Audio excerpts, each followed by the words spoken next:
What's up, guys? This is Crew. I'm dog sitting him for the week, so he'll just be sitting on my lap for this video probably. You got anything to say, Crew? Man, I hate all.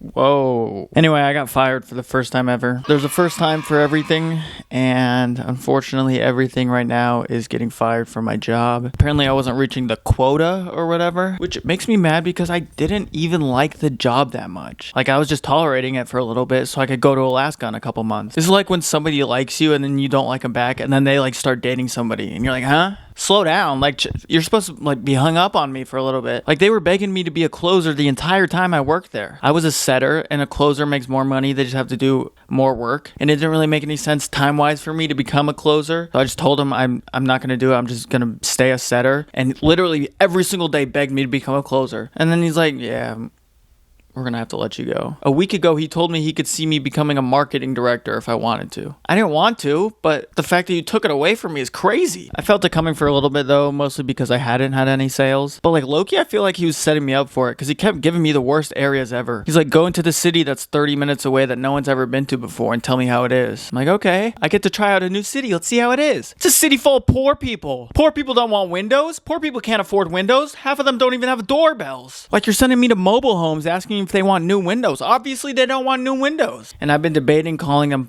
poor people online just because, you know, it's a little mean. But then I thought about it. It's like, people have been calling me broke since middle school. I remember half the jokes in middle school was like, your mom is fat and you're broke. Broke is way worse than being poor. Broke means you have no money. Poor means at least you got a little bit. And this is coming from a poor guy. I still owe thousands of dollars in student loan debt for that one semester of college I went to. Advantage keeps sending me emails. They're like, you ready to pay off your debt? And I think if I just keep ignoring them, then they won't exist anymore.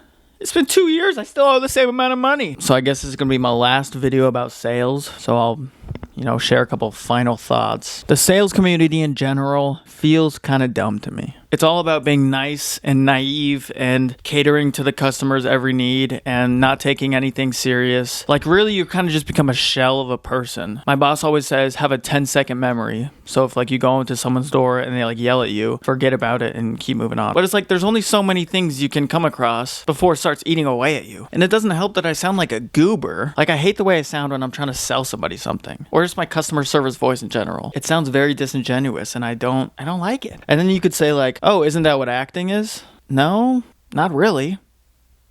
I mean, unless you're acting like a customer service agent. They would always tell us to knock on doors even if they had no soliciting signs, because technically we weren't solicitors, we were canvassers, which is a roundabout way of saying soliciting. Like, one of the first weeks I knocked on this guy's door and he was like, I have a no soliciting sign. And I was like, yeah, I'm not actually selling anything. And he was like, What are you doing? I was like, well, I'm here to set an appointment. And he was like, What's the appointment for? I was like, to sell windows. And he looked at me like, and I was like, I don't know what to tell you, bro. I agree with you. This is what they told me to say. It got to the point near the end where it was like, if people were asking me what I was doing, I'd just tell them I was soliciting. Because that's a lot easier to explain than canvassing. Nobody knows what that is. I knocked on this door yesterday and this guy answered and I started doing my pitch and he goes, who cares? And he closed the door. I was like, I agree with you. I'm on your side. I'm just a middleman for the window company. And I don't like being the middleman because then I'm the punching bag for all the people that think I'm soliciting, which I am, by the way, which we all are. I only got the cops called on me one time and he was really nice once he pulled up and saw my skin color. He said that somebody had called and said that I was taking pictures of houses, like walking around and taking pictures of houses,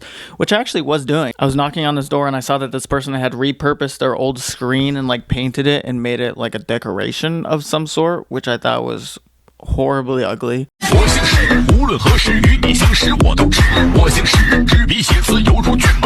I took a picture of it because I thought it was funny. So maybe they were offended that I was taking a picture of their bad decoration, so they called the cops on me. But I diffused the situation, and I don't remember how it got brought up, but he is from the same hometown as my dad. He was like really stoked to find that out. He's like asking me what high school my dad went to. I was like,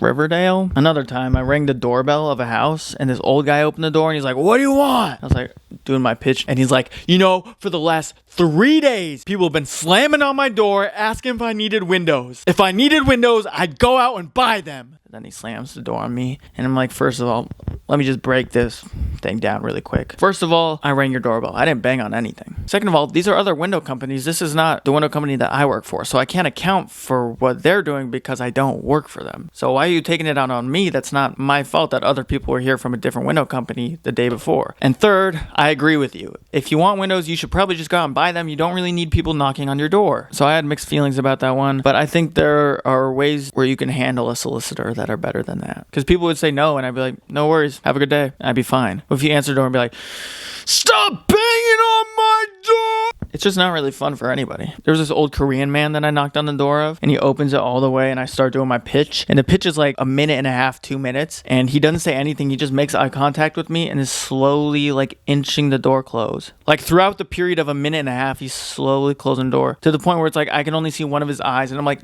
towards the end of it, and I was like, should I shut up? And then he just closes it. And I'm like, oh, you could just said no. I didn't have to do all that. This other house I knocked on, some guy answered, and I asked him if he was a homeowner, and he was like, no, he's in the bathroom right now. I was like, oh, should I wait? And he was like, no, me takes a while. I was like, me too. I do that. I'm a bathroom boy. I'm a big pooper.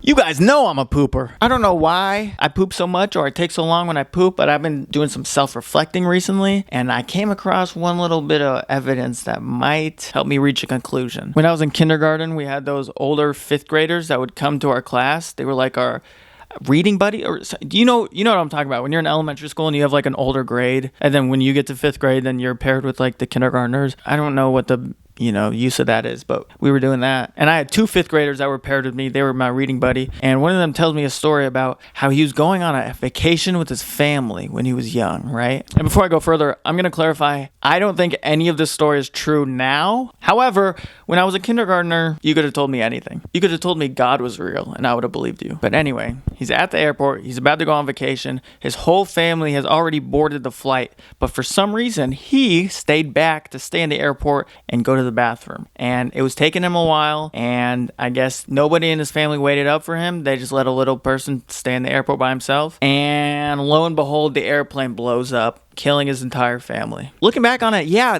0% of that is correct. So the moral of the story to me was like, I gotta poop longer and more often so I don't blow up. Do you understand like what that can do to a young child to have like premonitions of my whole family dying while I'm taking a dump? It's not easy. I've been through a lot. Anyway, I've been rambling for so long now. Crew, you want to say anything? Once I learn how to talk, I'm a slap. You can't say that here. Stop doing that. Some people's dogs. Golly. Have a great day.